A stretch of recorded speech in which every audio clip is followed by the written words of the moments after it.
Greetings, YouTubians, and welcome back to Wayne Sharp World, where we are back at it again with Battle of the Blades. And for the first time ever, we have our OTF edition featuring the Axial Shift. Very, very sweet. Going up against the Guardian Tactical Recon 035. Now, obviously, as you guys can see, we have two completely different blade shapes here. A double-edged dagger and a regular, beautiful, sexy, attractive clip point blade. So we're not going to be comparing, obviously there's some advantages and disadvantages when you're considering a dagger blade against a clip point. So we're not talking about the actual blade shape. That's not going to come into play in the scoring, so I thought I'd throw that out there right now. But I have both these knives. They're both part of my personal collection. Two knives that I love very much. And I had a viewer, subscriber say, hey, you know what? Let's see a battle of the blades of those. And I stopped for a second, and I looked in the mirror, and I thought, Wayne, what is wrong with you? How did you not think of that? That is a fantastic idea. So we definitely got on board with that, and here we are going at it. And I got to say, this is another very, very close one. As you guys know, we have our categories of blade, handle, and ergos, carry, quality, action, aesthetics, and value. Scoring of 1 through 5 points, 1 being trash, 5 being the best. Technically, I guess I could get 0, but you'll probably never see a 0 on here. And at the end of the day, we will add up the points and see who the winner is. And we're going to get right into it right now, because sometimes these can run a little long, and I want to try and keep this one closer to 10 or 12 minutes. The last one went to like 25 minutes, which was pretty long for what type of video this is. So here we go. Let's go. Starting off with the blade and starting off with the Axial Shift. What we have here is a 3.25-inch blade with S35 VN steel on this version, but you can also get 20 CV for, I believe, the same price. It kind of depends where you get them from, I believe. If there is a price difference, it's extremely marginal, but I think it's the same. I don't think there's a difference, which is a little weird, but that is what it is. We have an edge on this guy at 19 thousandths and a blade stock of 120 thousandths. Now, I hear a lot of people say, well, I guess it's really more about dagger style grinds, but they say, the blades aren't slicey. They're thick behind the edge. This one's not. This is an excellent blade with an excellent steel, and I have no issues with it. There's really nothing I could take away from it. I just wish this was the CPM 20 CV version instead of the S35 version. Why they have two versions, I don't know. That's a little weird, but whatever. At the end of the day, it's an excellent blade, and either steel is good to go in my books. So we're going a very nice 4.5 on this blade, because it is very, very, very hard to beat. Excellent job by Axial on the blade. And then we get into the blade of the Guardian Tactical 035 Recon, and we're looking at 3.25 inches. LMAX steel, which is also a very, very nice steel. A lot of people would consider it a super steel or a premium steel. We have an edge coming in at 24,000, so a little thicker. And of course, this is where a lot of people say, oh, it's a dagger, so it's not that slicey. With a blade stock at 140,000, so it's thicker as well. But I'm here to tell you guys right now, I'm obviously just going to compare one side of this because I only have one side on that. But in terms of sliciness, this blade at least feels slicier. If I'm doing the cardboard or paper test, I do feel like this is just a hair better. I mean it. It's got a very nice hollow grind going into a nice wide edge. This thing is wicked sharp. So yeah, it's equally just as good as this Axial Shift blade. So I'm going to go 4.5 as well. All that stuff that people say about the cutting geometry on daggers not being that good, well, you know what? For general EDC purposes, this is good to go in my book. You obviously don't want to do that, because that would suck and really hurt. Always be smart when you're handling your tools. But in terms of just using this knife to cut things, it is phenomenal. Probably the most impressive edge on any type of dagger style blade I've ever come across. Guardian Tactical absolutely killed that. So excellent edge and blade on this Guardian Tactical as well. Now, going into the handle and ergos, this was another very, very tough one. The Recon, in all honesty, feels perfect in my hand. The chassis is slightly smaller than the Shift in terms of length. Not by much, but it is considerably noticeable when you put them next to each other and look at them. And another thing that I really like is right up here towards the top of the chassis, you kind of have this little bit of dip in the handle. And my index finger feels so good there. And the way this button is designed, the actuator, man, it really does. I don't know if I'd say hand hugging, but really damn good Ergos for an OTF. Arguably the best Ergos on an OTF I've ever handled. Really enjoy that. Also really enjoy the milling here on the chassis that gives you a little extra grip if you're holding it like this, or even, you know, there's a lot of different ways to where your fingers can press in and get the traction in that milling on the handle. So really like that. And I gotta say, as much as I really don't like the way this clip looks, and I hate the way this lanyard hole looks, the clip feels actually really good in hand. Zero hotspot. I really barely feel it in my hand. So while I may not love the looks of it, in terms of Ergos, it's good to go. I'm going to go 4.5 on the Ergos of the Recon. Very, very nice. Surprising there. Definitely a little of a shocker there. And then when we get to the shift, it's still really good. It's still good, but I feel this clip that I actually like the looks of this clip more, if that means anything. I feel it more in hand, and it doesn't quite, has a little more of a boxy feel, but still no hot spots, no nothing to complain about. So it's still really good, but I'm going to go 4. So lost a half point to the Recon, but still very respectable Ergos on the shift.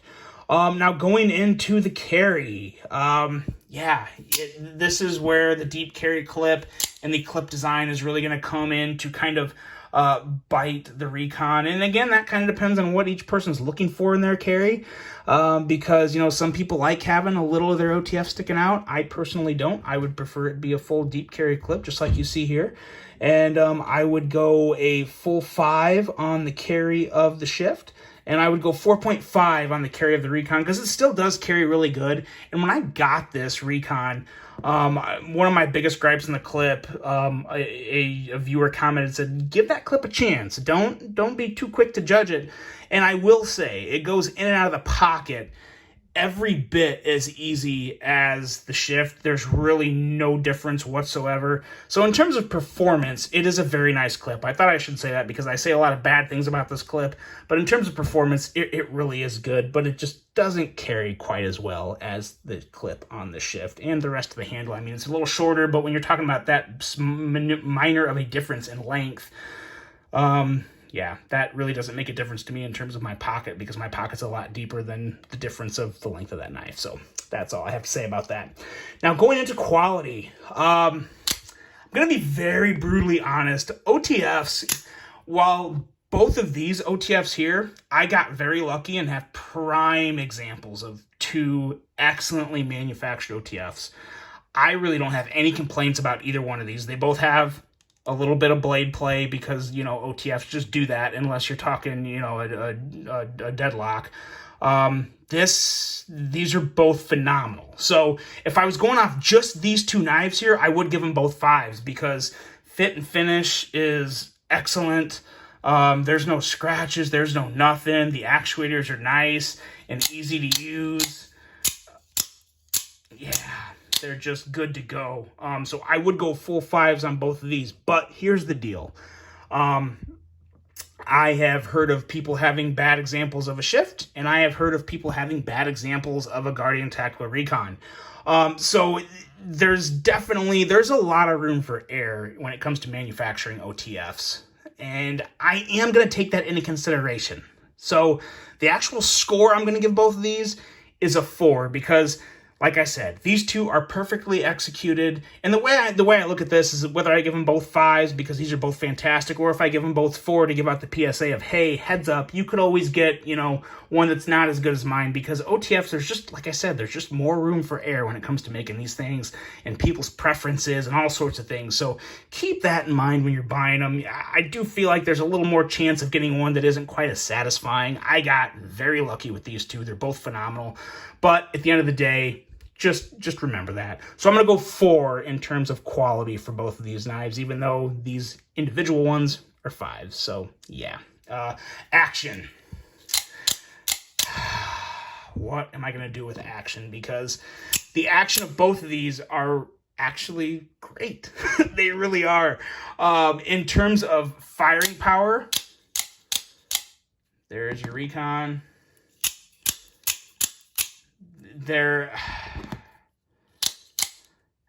I feel like the Shift may fire out just, a hair stronger than the Recon.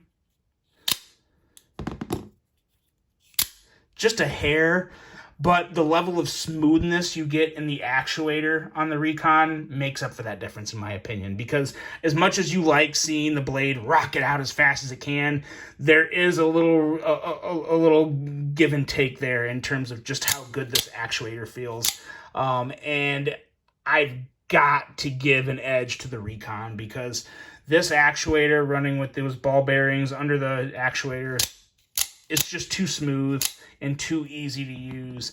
And while this Shift is surprisingly smooth, smoother than any Microtech I've ever handled, mind you, it's still not a Recon. So we're gonna go a full 5 on the action for the Recon, and we're gonna go 4 for the action on the Shift, and that's a very strong 4, because this really is a great action on an OTF. But I just really don't think you can beat the action on a Recon unless you're talking $1,000+ Grant and Gavin Hawk deadlock. So that's just, I think, the facts of life in terms of OTF, at least as of right now on the market.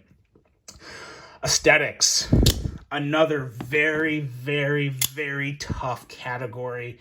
And it came down to one part of one of these knives that really broke it for it. First, let's talk about the Shift. The Shift, like I said in my review or unboxing of this, it's just excellent. There's really nothing I would change aesthetically on this. I just really enjoy everything about it. There may be, maybe you could do a little refinement of smoothing the corners up here. I do kind of like the handle, the chassis milling that the Recon has. So maybe I should take a step back and say, yeah, I think there's probably some minor things that could be done. But overall, as a whole, the way they have all the screws on the clip side and the show side's clean, and the blade is just so sweet, and the actuator's clean. You got that cool little milling of the American flag here in a clip that's not annoying. This is a very strong 4.5 on the Shift, and I really do love pretty much everything about the aesthetics of this Shift. Now, going into the Recon, there's just 2 things that really destroyed the aesthetics for me on this, and you guys know what it's going to be already probably. It's right here. I don't like this clip, but even more so, I still despise this lanyard hole. I have no reason why it's even there. I don't know what the hell they were thinking when they put this there, to be totally honest. It looks out of place. It looks like a complete afterthought. And it's so small. Like, everything about it is just a huge loss for me. It's the whole reason I waited so long to buy one of these. Now, I'm happy I have one now after waiting so long, but I still absolutely hate this lanyard hole. So it definitely loses this category just because of that. I'm going to go 4 because, unfortunately, I really do love the aesthetics of the rest of the knife. I mean, from the blade all the way down to here, right here. This area right here is where it loses the whole point, because it's bad. It's just bad, in my opinion. Center that clip up, get rid of that stupid lanyard hole, and you got something going there. But even as is, for as much as I despise that area, a score of 4 in this category is still really good, and I think speaks to the rest of just how good that knife is. And now we get into value, the last section. We have on the Shift, we are looking at aluminum chassis, S35V, hold on, timeout. As for the Shift, we have an aluminum chassis, S35VN or 20CV blade steel, made in the USA, and after discounts and all that good stuff, you're looking at anywhere from $215 to $230 for one of these. There's just no way in hell that's not a full 5. It's excellent. Excellent. By far the best value you can get in an OTF right now. They're just great. So that's all I have to say about that. Now, in terms of the Recon, aluminum chassis, LMAX steel, again, USA made, $289. That's still really good. So I'm going to go 4.5. The only reason it's not getting a full 5 is because it's $59 more than the Shift. So that's that. Still a very strong score. Still good to go in terms of price, in my opinion. And where does that leave us? Well, if you were doing the math or had a calculator with you while we did that, we have another tie at 31 all. I'm a little annoyed by that, to be honest, because I always prided myself on the fact that we're not having ties in Battle of the Blades. But we do. We have another tie, but there is a tiebreaker here. And the only reason I'm giving the tiebreaker to the Shift is because, one, it's $59 less, but two, they have a Wharncliffe style OTF blade, and I just think that's badass. It looks great, and why they're the only company out there making OTFs with the Wharncliffe style blade, that's just beyond me, but it's a great blade shape. It's an excellent design, and they're the only one that has it, so they get the tiebreaker for that. So this Battle of the Blades, by the narrowest of possible margins, goes to the Axial Shift in a tiebreaker, barely over the Recon 035. At the end of the day, guys, you really can't go wrong with either one. As a matter of fact, if you want a Wharncliffe style OTF, there's only one place to look, right here with Axial. But at the end of the day, it really is two just damn good OTFs. Let me know what you guys think of this scoring in this battle. Who would win in your books? Really hope you enjoyed this one. Hope you have a great rest of your day. And until the next one, I'm out.